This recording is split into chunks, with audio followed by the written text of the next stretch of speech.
마가복음 3장 회당에 들어가셨습니다.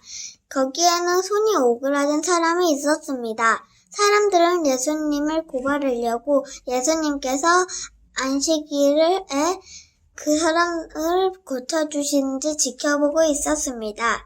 예수님께서 손이 오그라든 사람에게 말씀하셨습니다. 일어나서 나오너라. 그리고 그들에게 물으셨습니다. 안식일에 좋은 일을 하는 것이 옳으냐, 나쁜 일을 하는 것이 옳으냐, 사람의 생명을 살리는 것이 옳으냐, 죽이는 것이 옳으냐. 그러자 사람들이 아무런 대답도 하지 못했습니다. 예수님께서 분노하시며 주위를 둘러보시고 사람들의 마음을 굳은 것을 아시고 슬퍼하셨습니다. 예수님께서 그 사람들에게 말씀하셨습니다. 손을 펴보아라. 그 사람이 손을 내밀자 그 손이 나았습니다. 바리새파 사람들이 거기를 떠나 헤롯 땅 사람들과 함께 예수님을 죽이려는 계획을 세웠습니다. 예수님께서 제자들과 함께 호수를 가셨습니다. 그러자 갈릴리에서 온 많은 사람들이 예수님을 따라왔습니다. 그리고 유대와 예루살렘과 이두메과 요단강 건너편 두루와 시돈 지방에서도 많은 사람들이 예수님을 행하신 일에 대한 소문을 듣고 찾아왔습니다. 예수님께서 몰려든 사람들이 너무 많아 제자들에게 배를 준비하시라고 말씀하셨습니다.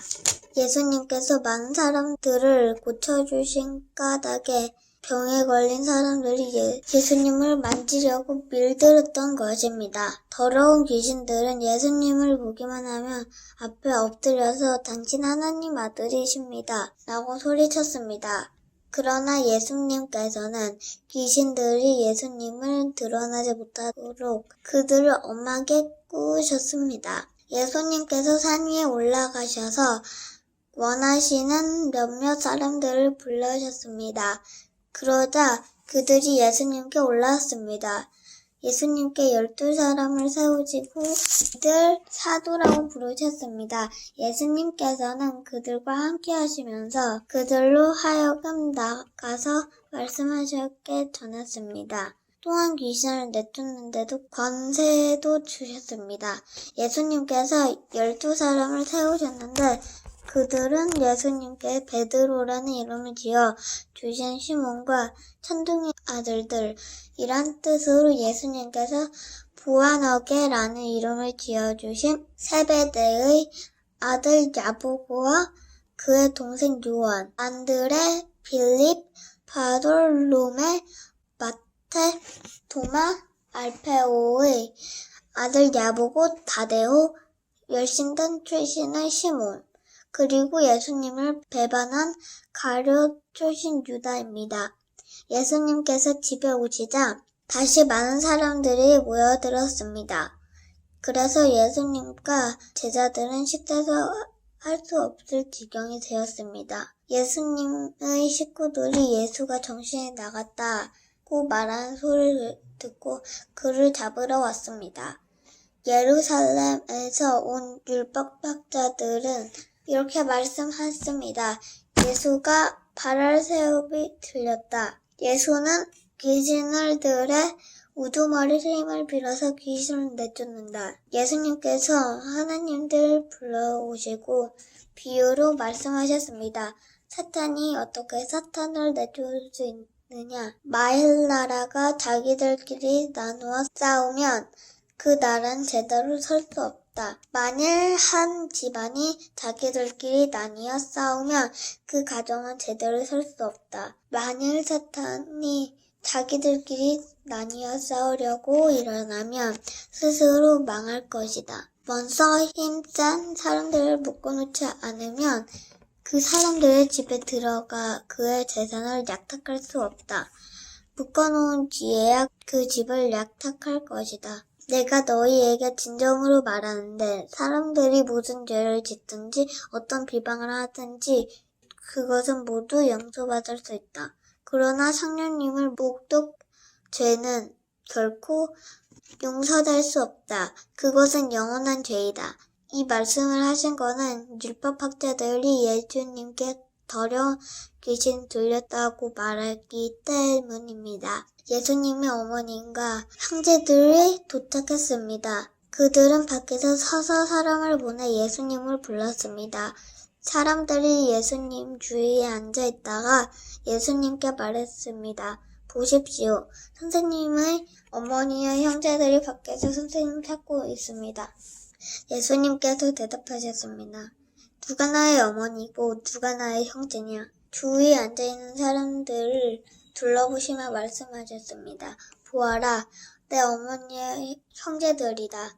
누구든지 하나님의 뜻대로 한 사람이 나의 형제야 자매이면 또한 어머니이다. 마가복음 4장. 예수님께서 다시 호숫가에서 가르치시기 시작하였습니다. 수많은 사람들이 예수님 주위로 몰려들어서 예수님께서는 호수배에 올라타 앉았습니다. 사람들은 호수 주변에 있었습니다. 예수님께서 비를 통해 많은 것을 사람들에게 가르치셨습니다.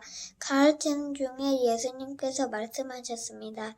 들어라, 한 농부가 씨를 뿌리러 나갔다. 농부가 씨를 뿌리는데 어떤 씨는 길가에 떨어졌다. 그러자 새들이 와서 씨를 모두 먹어버렸다. 어떤 씨는 흙이 거의 돌무더기에 떨어졌다. 곧 자랐으나 땅이 깊지 않았다. 해가 돋자 싹이 말랐고 뿌리가 없어서 시들어 버렸다. 또 다른 씨는 가시덤불에 속에 떨어졌다. 가시가 자라서 싹이 자라지 못했기 때문에 싹은 열매를 맺지 못했다. 또 다른 씨는 좋은 땅에 떨어졌다. 싹이 나고 열매를 맺어 어떤 것은 30배, 어떤 것은 60배, 어떤 것은 100배의 열매를 맺었다. 예수님께서 들은 귀 있는 자여 들어라 하고 말씀하셨습니다. 예수님께서 혼자 계실 때 12 제자들과 예수님 주변에 앉아있는 사람들이 이 비유에 대해서 여쭈었습니다.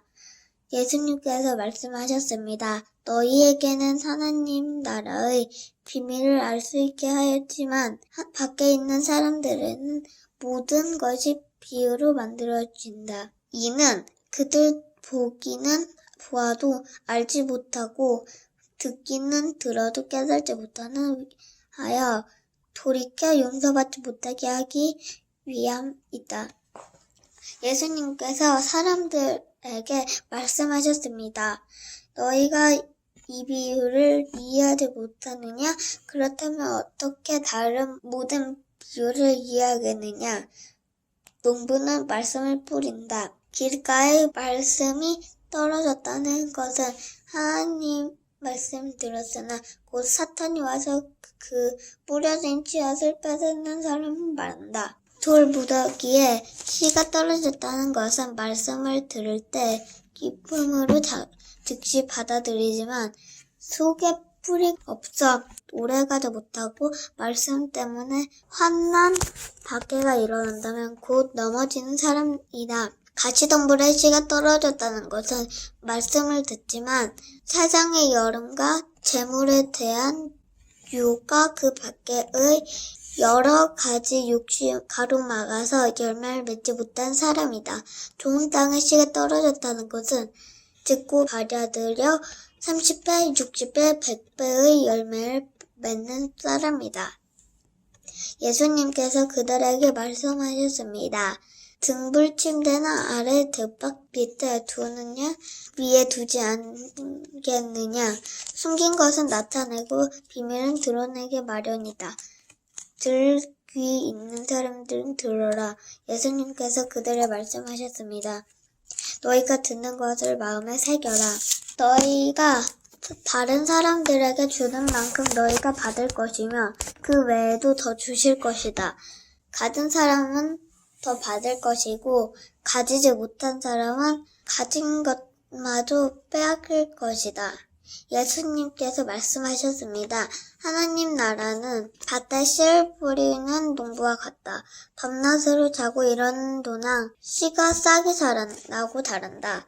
사람은 그것이 어떻게 자라는지 알지 못한다. 땅은 저절로 열매를 맺게 한다.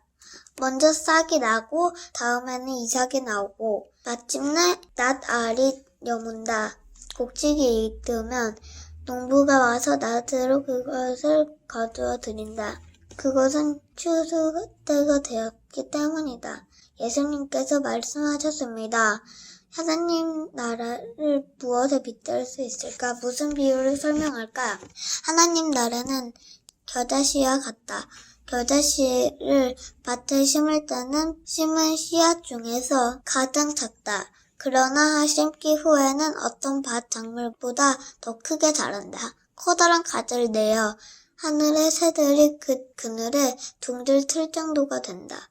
예수님께서 많은 비유를 사용하여 사람들이 알 수 있도록 말씀하셨습니다. 비유가 아니면 말씀하지 않았으나 제자들에게는 따로 모든 것을 설명해 주셨습니다. 그날 저녁이 되자 예수님께서는 제자들에게 말씀하셨습니다.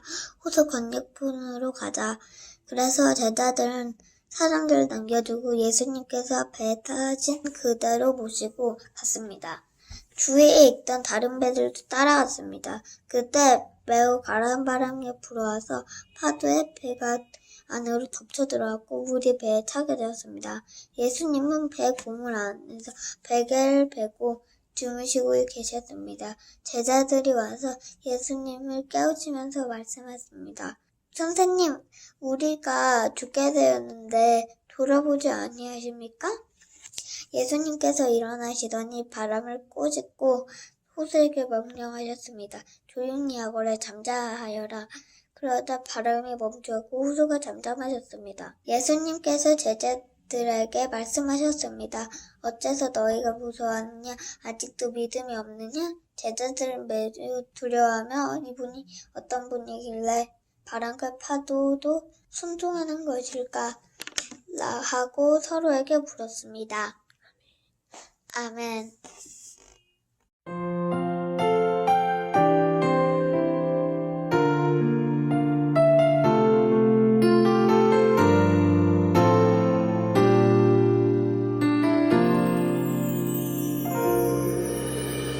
나는 하나님을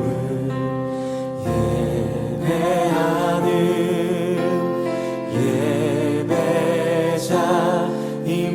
예배자입니다. 내가 서 있는 곳 어디서나 하나님을 예배합니다. 내 영혼 거룩한